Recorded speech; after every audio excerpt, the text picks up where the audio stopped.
우리가 살아가면서 사람이기 때문에 이런저런 판단도 하고 때로는 비판도 하고 판단을 듣기도 하고 또 비방을 듣기도 하면서 살아갑니다. 그런데 우리가 판단이 필요할 때도 있지만요, 사실 이 판단과 비판에는 숨기는 것보다는 역기능이 더 많은 것이고 성경의 곳곳에서 또 그런 가르침을 우리에게 주고 있습니다. 특별히 오늘 우리가 읽은 이 본문 말씀이 그런 내용을 우리에게 경계로 주고 있는데요. 한마디로 말해서 우리에게 비방이나 판단을 하지 말라, 이런 교훈을 줍니다. 상당히 부정적인 내용인데요. 이 말씀을 통해서 우리가 어떤 사실을 깨달아 알 것인지 이 말씀 시간에 잠깐 생각해 보고자 합니다. 먼저 우리가 이 본문을 보면은 계속해서 반복되는 단어가 눈에 띄는데 무엇입니까? 이 비방이라는 단어와 판단이라는 단어입니다. 판단과 비방이 계속해서 이렇게 반복이 되고 있는데 이 단어의 뜻을 먼저 잠깐 살펴보면은 비방이라는 것은 뭐냐면은 누군가를 대적해서 말하는 것을 말합니다. 누군가를 대적해가지고 이렇게 얘기하는 것인데 이 말을 함으로 인해서 그 말을 듣는 상대방이 피해를 입는 경우, 이것을 비방이라고 합니다. 근거 없는 사실을 만들어서 무고히 중성모략하는 것도 비방이라고 할 수가 있고요. 또 뒤에서 헐뜯고 험담을 하는 것도 비방이라고 할 수 있고, 함부로 정죄하면서 깎아내리는 것도 비방이라고 할 수가 있습니다. 다음으로 판단이라는 단어는 원래 어떤 뜻이냐면 무언가를 쪼개거나 나눈다는 그런 의미에서 나온 것인데요. 이것이 확대가 되어가지고 상대방의 잘못을 보고서 그것을 신랄하게 비판하는, 그리고 재판자의 입장에 서가지고 누군가의 행동에 그 옳고 그름을 판단하는 의미로 발전했습니다. 성경에서는 이러한 판단이 우리의 몫이 아니라 하나님의 몫이라고 여러 곳에서 말씀을 합니다.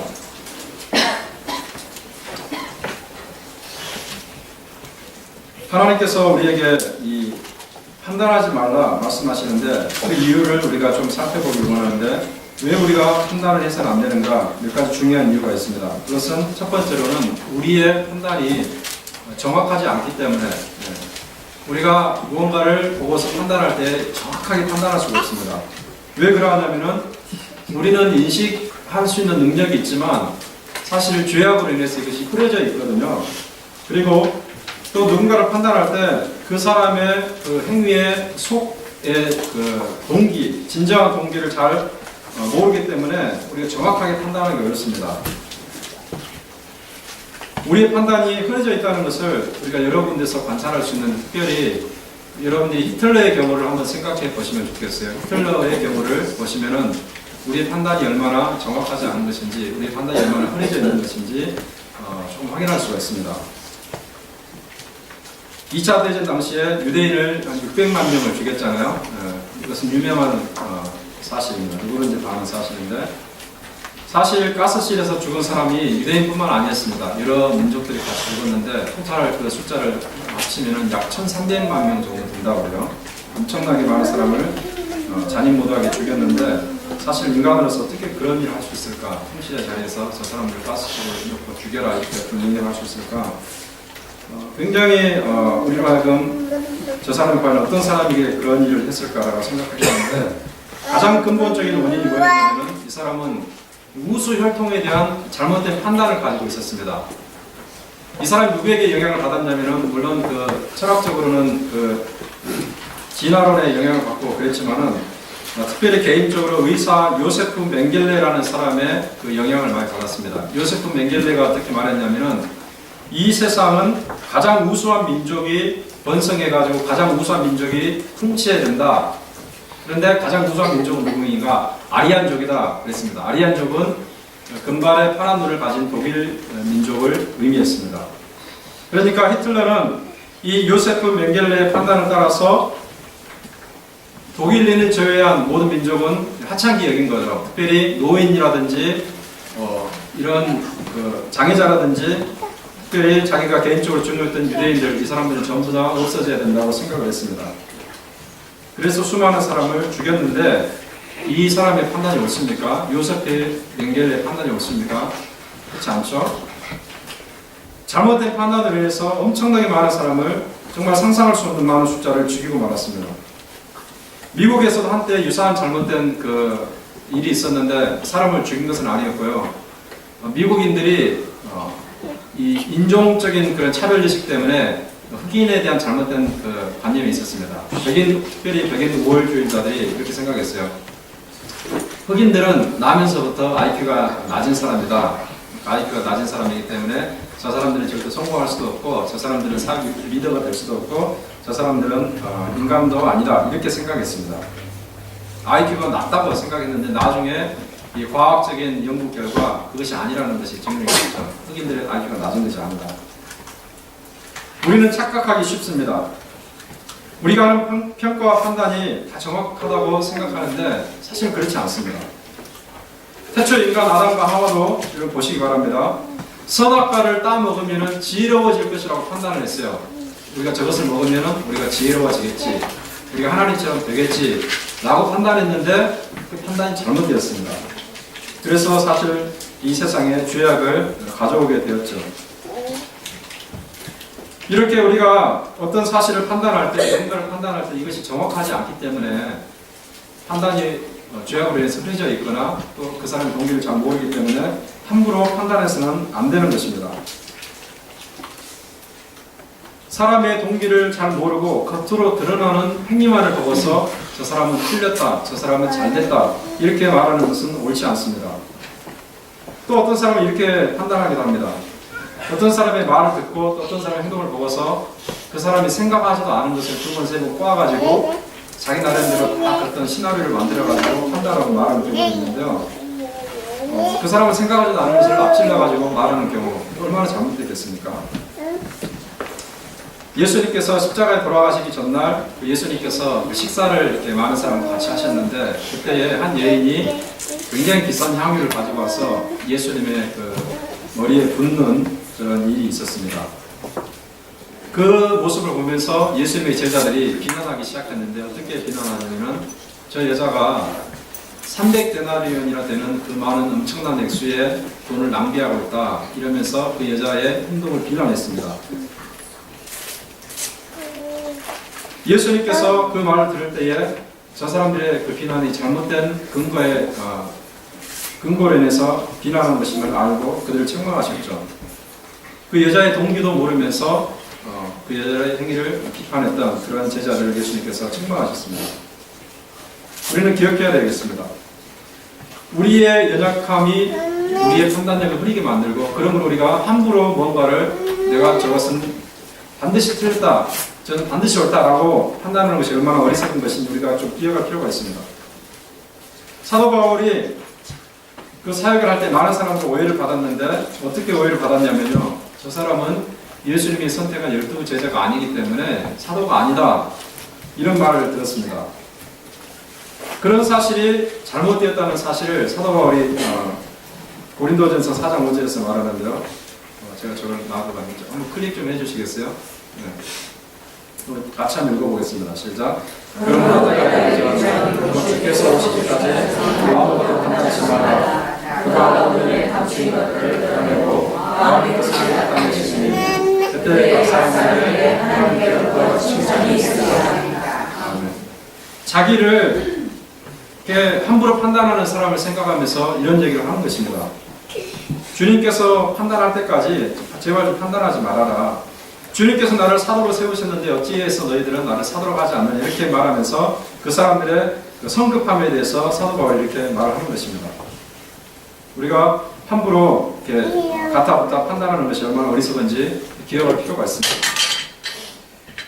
우리가 두 번째로 함부로 판단해서 안 될 이유가 또 있는데요. 그것은 우리가 판단할 때에 우리가 동일한 일을 하거나 또는 더 큰 잘못을 행하기 때문에 그렇습니다. 우리가 누군가를 판단할 때, 비판할 때에 사실은 우리가 그보다 더 큰 잘못을 범할 수도 있음을 사도 바울이 로마서 2장 1절에서 말하는데 또 이거 같이 읽어보겠습니다. 시작. 그러므로 남을 판단하는 사람아 너도 누구든지 본받지 못하겠으면 남의 판단하는 것으로 내가 너를 정죄하느니 판단하는 바 같은 일을 행하느니라. 누군가를 판단할 때 사실은 자기도 똑같은 일을 하면서 판단한다는 거죠. 더 심한 경우는 그 사람보다 더 큰 일을 하면서 판단하는 경우도 있습니다. 우리 속담에도 그런 말이 있잖아요. 똥 묻은 개가 겨 묻은 개를 나무란다 그랬죠. 그런 사실 개에 대해서 하는 말이 아니라 사람에 대해서 하는 말이죠. 자기는 더 큰 잘못을 가지고 있으면서 사소한 잘못을 가지고 있는 사람을 함부로 이렇게 재단하고 판단한다는 것을 얘기를 하는 것입니다.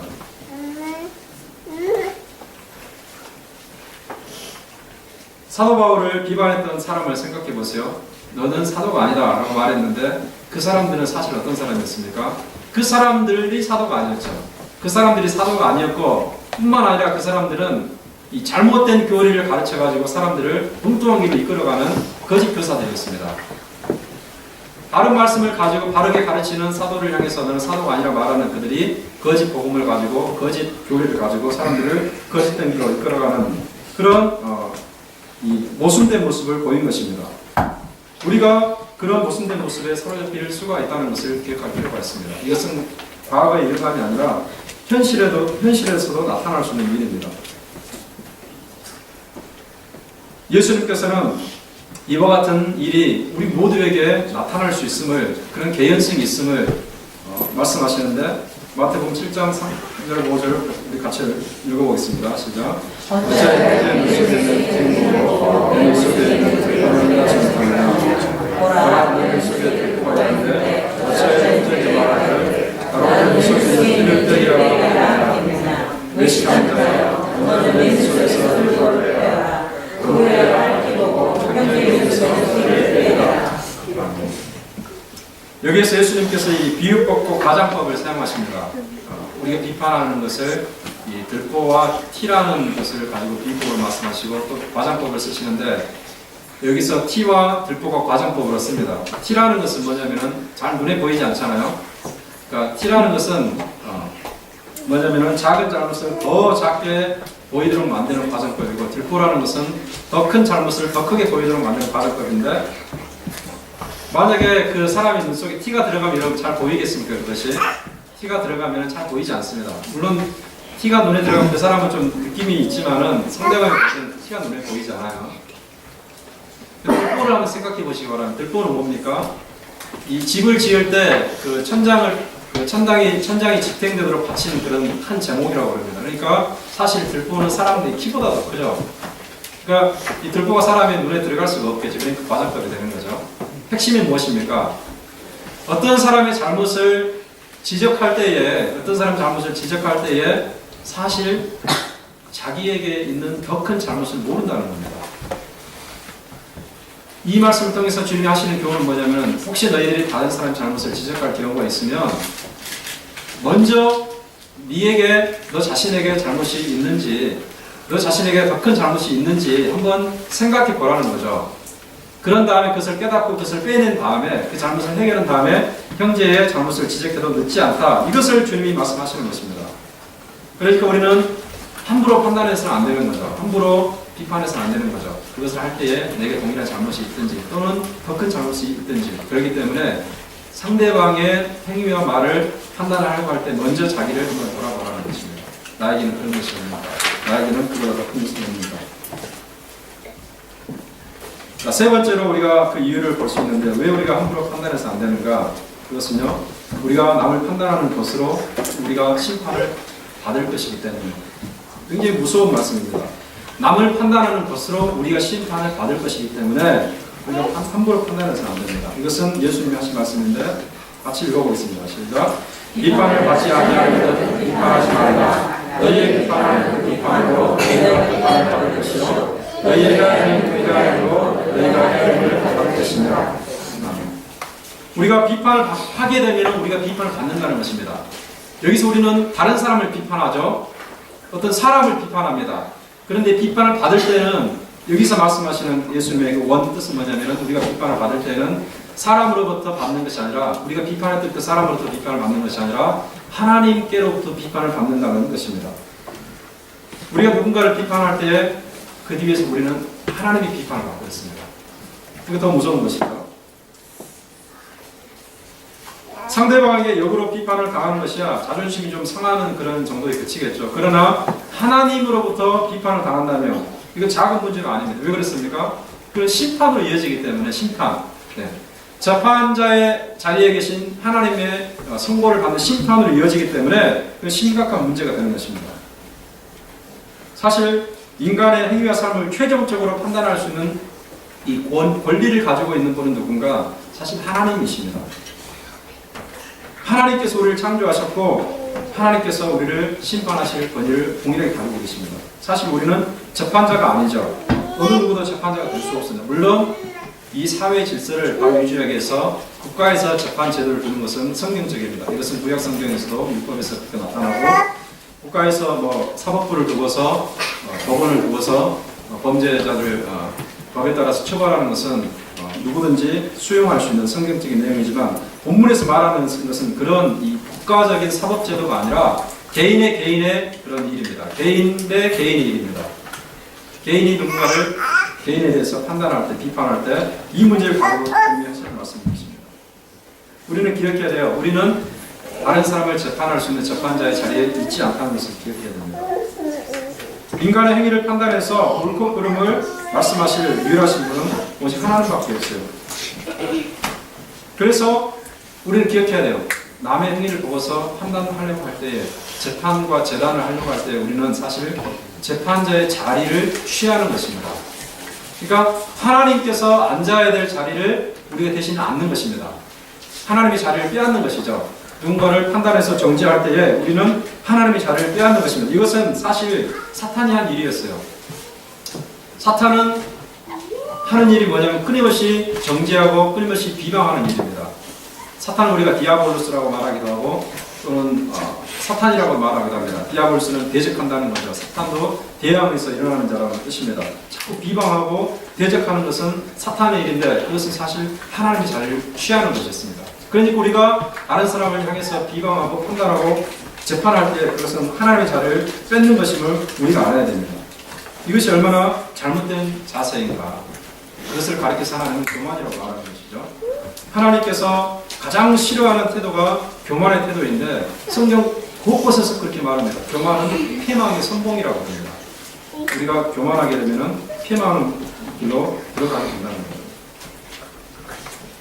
또 우리가 누군가를 판단할 때 우리는 그 사람은 무조건 틀렸다는 어떤 전제를 가지고 있습니다.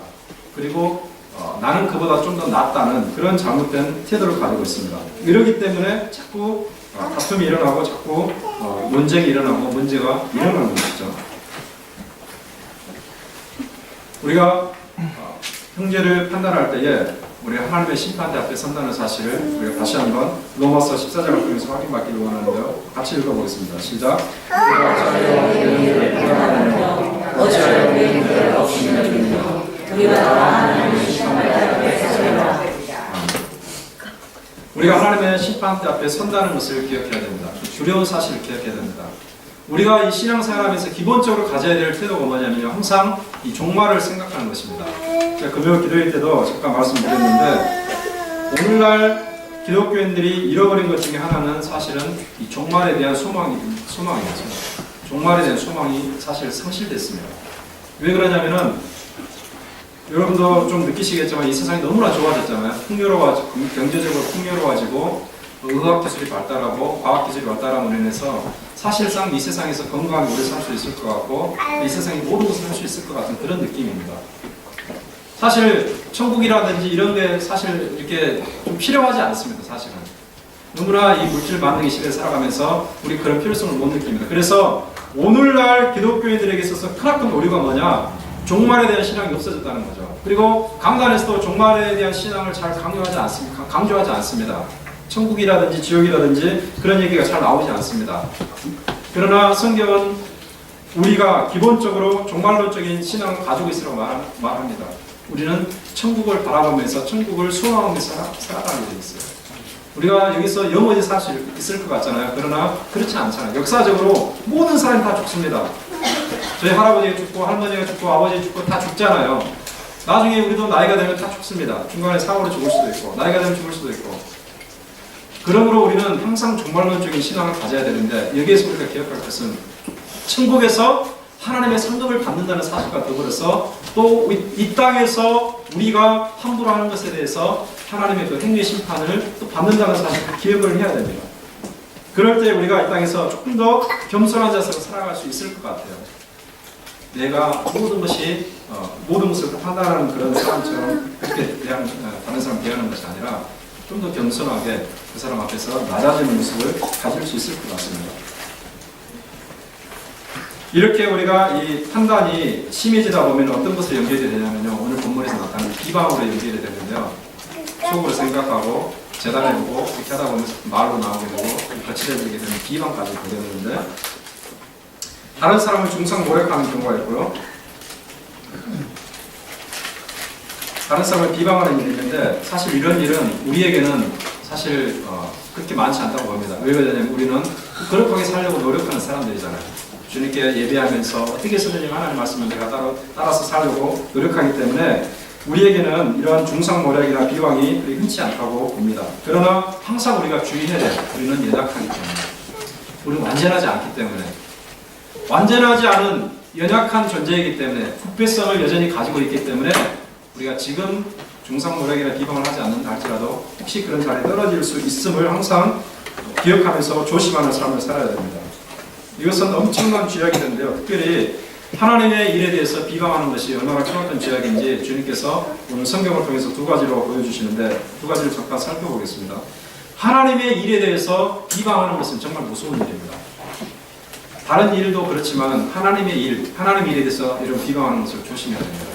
민수기 12장에 보면은 그런 사실이 기록되어 있습니다. 모세가 이 구스 여인과 결혼하는 이야기가 나옵니다. 이 전체가 죽은 것 같아요. 전체가 죽은 다음에 이제 재혼을 하게 되는데 구스 여인과 결혼하는데 구스 여인은 오늘날로 말하면 이디오피아 여인 흑인입니다. 모세가 재혼을 했는데 흑인과 결혼하는데 그 장면을 보면서 모세의 형과 누나가 모세를 비방합니다. 아론과 미리암이 모세를 비방하게 되는데 사실 표면적으로 보면은 모세가 흑인과 결혼하기 때문에 그런 것 같지만은 그 근본적인 내면적인 이유가 있었습니다. 그것은 모세가 자기들을 인정하지 않습니다. 아론과 미리암을 인정하지 않고 모세 독단적으로 일을 하고 특별히 결혼에 있어서도 자기들과 상의 한마디 없이 그냥 결혼하기 때문에 사실 어떻게 보면은 좀 소외되는 느낌을 받는 것 같아요. 우리는 그래도 모세 형이고 누나인데 우리도 지도자의 그런 자리에 있을 수 있는데 이렇게 모세가 자기 마음대로 하니까 기분이 나빠져가지고 모세를 공개적으로 비난했습니다. 백성들 보는 앞에서. 자, 그런데 이것이 얼마나 크나큰 결과를 초래했는가. 모세는 그 비방에 대해서 아무 말 하지 않았지만요. 하나님께서 이 비방의 주동자였던 미리암을 치시기 시작하는데 미리암에게 순식간에 문둥병이 듭니다. 순식간에 문둥병이 들어가지고 우리 7일 동안 문둥병으로 고생을 하게 됩니다. 7일 동안 미리암은 진 밖에 나가서 그 당시에 문둥병이 들면 진 안에 동네 안에 그러니까 쉽게 표현 동네라고 합시다. 동네 안에 살 수 없는데 진 밖에 나가가지고 회개하는 기간을 거쳐야 됐습니다. 이 사건을 통해서 하나님께서 뭐를 보여주셨냐면은 하나님의 일에 대해서 하나님이 모세에게 일을 맡겼잖아요. 하나님의 일에 대해서 비방하는 일이 얼마나 큰 잘못인가를 우리에게 보여주시는 것입니다. 민수기 12장에서 그런 일이 있었다면 마태복음 12장에서는 예수님이 비방을 받는 그 장면이 포함됩니다. 여러분 흔히 아시는 것처럼 예수님께서 이 소경도 눈을 뜨게 하고 안진병이도 걷게 하시고 빈머리도 듣게 하시고 많은 사람을 살려냈잖아요. 그런데 예수님께서 그렇게 병자를 치료하실 때 어떤 능력으로 하신지 아십니까? 예수님이 소경의 눈을 뜨게 하시고 그 다음에 귀모기를 듣게 하시고 안전병을 일으키실 때 병자들을 고치실 때 간질병자를 고치시고 귀신을 내어주실 때에 어떤 능력으로 예수님이 하셨습니까? 성령의 능력으로 하셨어요. 네. 하나님께서 예수님에게 성령을 충만하게 보여주셨습니다. 성령이 충만한 가운데 성령의 권능을 했는데 그 모습을 보고 있던 이 유대 종교 지도자들, 특별히 바리새인들이 어떻게 말하냐면요. 지금 예수가 귀신을 내쫓고 있는데 지금 예수가 병자들을 고치고 있는데 어떻게 된 줄 아느냐? 사람들이 말하기를 저 사람이 귀신의 왕 바알세부의 힘을 얻어가지고 귀신의 왕 바알세부의 능력을 빌려가지고 귀신을 내쫓고 지금 병자들을 고치고 있다 이렇게 말했습니다. 그것은 하나님 앞에 용서받을 수 없는 비방이었습니다. 왜 그러냐면 예수님께서 거기에서 성령 회방죄라는 말을 언급하십니다. 너희들이 지금 성령을 회방하고 있구나. 세상의 모든 죄악은 다 용서받을 수 있어도 성령 회방죄는 용서받을 수 없다고 그랬습니다. 그럼 성령 해방죄가 무엇인가? 그 상황에서 우리가 알 수 있죠. 예수님은 지금 하나님의 권능으로 일을 하고 있습니다. 하나님의 권능으로 병자를 치료하시고 하나님의 권능으로 귀신을 몰아내는 그 하나님의 권능으로 하나님이 일을 하고 있는데 바리새인들은 귀신의 능력을 도움받아가지고 하고 있다. 그러니까 그 사실을 정면으로 부정하는 거죠. 하나님의 일을 부정하고서 하나님의 일을 조롱하는 거죠. 그것을 가르쳐서 예수님은 성령 해방죄라고 말씀하시고 이 세상의 모든 죄는 다 사함받을 수 있지만 이 성령 해방죄만큼은 사함받을 수 없다 이렇게 예수님께서 말씀하셨습니다. 사실 우리 가운데 성령 해방죄를 짓는 사람은 거의 없습니다. 사실은 일단 교회에 나오는 것 자체가 사실은 그 죄를 지을 가능성이 거의 없다고 보면 됩니다. 여러분이 교회에 나오셔서 예배를 드리고 있기 때문에 하나님의 말씀대로 그래도 살려고 마음을 가지고 있기 때문에 여러분 가운데는 성령을 해방하는 사람이 없습니다. 그러나 우리는 살아가면서 우리가 갖고 있는 믿음 때문에 예수님이 당했던 비방을 당할 수도 있습니다. 우리가 예수님에게 비방을 하지는 않지만은 예수님이 당했던 비방을 우리가 받을 수 있습니다. 본문에서 비방이라고 쓰인 단어가 원문 기준으로 신약에서 3번 더 쓰였는데요. 고린도서 12장 20절과 베드로전서 2장 12절과 베드로전서 3장 16절에 쓰였는데 여기 베드로전서 2장 12절하고 베드로전서 3장 16절에 쓰인 비방이라는 것은 어떤 상황이 쓰였냐면요. 그 당시 예수 믿는 자들이 예수님을 믿는 그 신앙 때문에 이방인들로부터 받는 비방. 그러니까 그 당시는 로마 지배 세계였는데 예수 믿는 사람이 비방을 당했는데 어떤 비방을 당했냐면요. 구체적으로 이런 상황입니다. 오늘 저녁에 우리가 이제 저녁 6시 예배 때 성찬식을 할 건데 그 당시에 예수 믿는 사람은 모일 때마다 성찬식을 했어요. 오늘날에는 1년에 한 서너 이렇게 하게 되는데 그 당시에는 매일마다 성찬식을 했어요. 근데 성찬식을 할 때에 기독교가 사실은 박해를 받고 있었기 때문에 숨어서 했습니다. 카타콤이라는 지하 동굴에서도 하고 그 다음에 개인 집에서도 하고 이렇게 숨어서 했는데 어떤 소문이 퍼져나갔냐면은 기독교인들이 모여가지고 이 성찬식이라는 이름으로 어린아이를 잡아가지고 그 살과 피를 먹고 마신다 이런 말을 사람들이 했습니다.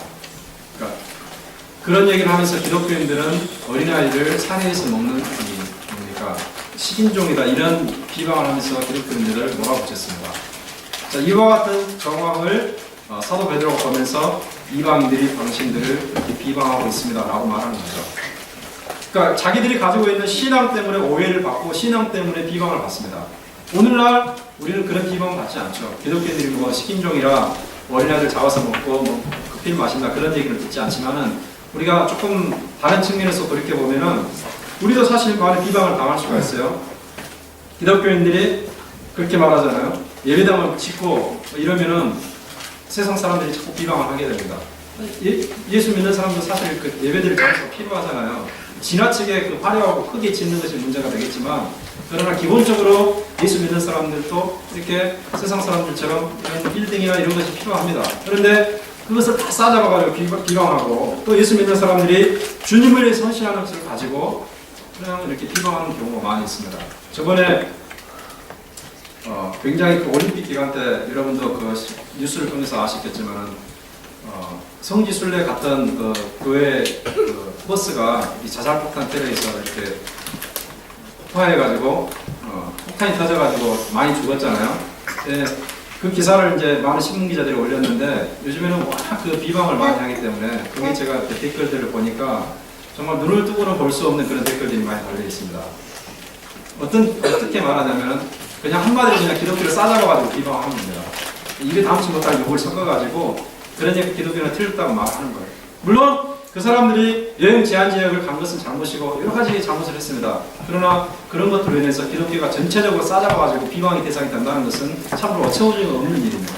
오늘날 이렇게 우리가 형태는 다르지만 우리의 하나님에 대한 신앙 때문에 세상 사람들로부터 무고한 비방을 받을 수가 있어요. 그럴 때 우리는 어떻게 할 것인가? 사실 그럴 때 우리는 베드로가 가르쳐준 이 자세를 기억할 필요가 있습니다. 같이 한번 읽어보겠습니다. 시작. 이는 그리스도 안에는 너희의 성령을 비방하는 이에 구원을 당하게. 우리가 그렇게 이렇게 말도 안 되는 비방을 당할 때 화가 나죠. 나는 순수한 신앙으로 이렇게 하고 있는데 자꾸 비방이 되니까 화가 납니다. 그러나 동일하게 같은 마음으로 비방하지 말고 우리는 그런 비방을 하는데 선한 양심을 가지면 된다고 합니다. 무슨 말인가? 선한 양심을 가지라는 게 무슨 말인가? 우리가 어떤 사안에 대해서 비방을 받잖아요. 내가 어떤 일을 했을 때 비방을 받잖아요. 그러나 우리가 우리 자신이 하나님 말씀에 비춰서 옳다가 생각하는 일을 계속 하라는 겁니다. 흔들리지 말고. 쉽게 말해서 우리가 다르게 표현하면 우리 하나님 앞에서 이렇게 예배를 드리고 말씀을 따라 살려고 하고 하나님께 헌신하고 복음을 살려고 하는 것이 비방의 대상이 될 때에 그것 때문에 화가 나거나 그것 때문에 다른 사람을 그렇게 비방하지 말고 그 일을 하나님께서 인정하셨으니 계속해서 그 일을 하라는 것입니다. 그러면은 결국에는 우리를 비방했던 사람들이 우리가 아니라 자기들이 잘못된 것이 깨닫고 그 사람들이 부끄러워진다는 거예요. 그 비방한 일에 있어서 우리 자신이 끝까지 선을 지켜나가면은 옳은 것을 지켜나가면은 나중에 하나님께서 우리의 정당성을 밝혀주시고 우리를 비방하는 그들이 자기들 잘못을 깨닫게 된다는 말입니다. 그래서 그 비방이 무색해지게 되겠죠. 오늘 제가 말씀을 정리합니다. 우리는 살아가면서 많은 판단과 비판과 비방을 하기도 하고 당하기도 하고 겪기도 하는데 이것을 하지 말아야 됩니다. 이유가 뭐라고 그랬습니까? 우리의 판단이 정확하지 않을 때가 많아요. 죄악으로 인해서 판단이 흐려졌거나 또는 그 사람의 동기를 정확하게 알지 못하는 경우가 많습니다. 또 우리가 누군가를 판단할 때에 사실 우리가 동일한 그 잘못을 저지르거나 또는 더 큰 잘못을 저지를 수가 있습니다. 먼저 우리 자신을 돌아보고 그것을 제거한 다음에 그것을 해결한 다음에 상대방을 판단해도 늦지 않습니다. 세 번째로는 우리가 판단하는 것으로 하나님으로부터 또 심판을 받을 것이기 때문에 우리가 조심해야 됩니다. 그리고 이런 판단은 사실 우리가 재판자이신 하나님의 자리를 탈취하는 것이기 때문에 하나님의 자리를 탈취하는 교만의 태도를 우리가 버려야 되는 것이죠. 우리는 남을 비방하지는 않는다 할지라도 우리가 가지고 있는 신앙 때문에 비방을 당할 때에 우리가 같은 태도로 비방하는 것이 아니라 선한 양심을 가지고 끝까지 하나님께서 인정하시는 길을 걸어감으로써 그 사람들의 비방을 무색해지고 하나님께서 우리의 정당성을 밝혀주시는 그날을 바라볼 수 있는 복된 저와 여러분의 지금 주님의 이름으로 축원합니다. 걸어가신 하나님 아버지 주님께 은혜를 감사합니다. 우리가 신앙생활 할 때 크고 작은 여러 가지 문제를 만나기도 하지만 그 가운데 판단과 비판과 비방하는 문제 가운데서 우리가 수용할 때가 말이 있음을 고백합니다. 우리가 생각하기 때문에 판단하기 때문에 또 말하기 때문에 우리가 이런 잘못에 빠져 들어갈 때가 너무나 많이 있는데 하나님 우리가 항상 이러한 위기 가운데서 참으로 하나님께서 원하시는 것이 무엇인가를 배우게 도와주시옵소서. 하나님 앞에서 겸손한 자가 되게 하시고 하나님 앞에서 참으로 옳고 하나님께서 인정하시는 그 길을 끝까지 걸어감으로 인해서 우리가 하나님께 상을 받고 하나님께 칭찬을 받고 하나님께 보상을 받는 놀라운 영광을 누릴 수 있도록 도와주시옵소서. 예수님의 이름으로 감사하며 기도하옵나이다.